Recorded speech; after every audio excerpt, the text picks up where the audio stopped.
حضرت امام حسن سے آ کے وظیفہ پوچھا، اس شخص نے کہا حضور اولاد کوئی نہیں تو وظیفہ بتایا، تو آپ نے فرمایا استغفار پڑھا کر، کیا کر؟ اس نے کہا ٹھیک ہے۔ تو حضور پھر میں دوبارہ کعبہ ہوں، تو امام حسن کہنے لگے بے اولاد ہے نا تو استغفار کا وظیفہ بتایا نا؟ کہا ہاں۔ فرمانے لگے اب اس وقت آنا جب اللہ تجھے 10 بیٹے عطا کرے۔ کتنے؟ 2 4 نہیں، 10 ہی کہہ دیے۔ تو حضرت امیر معاویہ رضی اللہ عنہ دیکھا، کہنے لگے حسن اتنا بڑا دعویٰ؟ آپ فرمانے لگے میں نے کہہ دیا نا تو اللہ فضل کرے گا، ہاں ہاں اللہ خیر کرے گا، خیر ہو جائے گی۔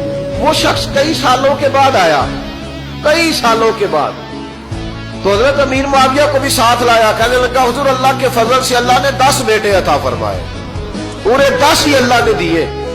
تو حضرت امیر معاویہ کہنے لگے جناب بات تو آپ کی سچی ہو گئی، پر مجھے بھی بتائیے وظیفہ کہاں سے لیا؟ فرمانے لگے قرآن پاک سے، سورہ نوح کی 10 11 12 آیت پڑھو۔ اللہ فرماتے ہیں تم استغفار پڑھو، میں تمہاری بیٹوں سے بھی مدد کروں گا، مالوں سے بھی مدد کروں گا۔ تو میں نے استغفار بتائی تھی اور قرآن میرے اللہ کا ہے، رب کا وعدہ جھوٹا ہو سکتا؟ فرمایا 10 بیٹے ملنے تھے، میں نے کہہ جو دیا تھا۔ اور میرے بھائیوں یاد رکھیں، استغفار اللہ کی رحمت نازل کرتا ہے۔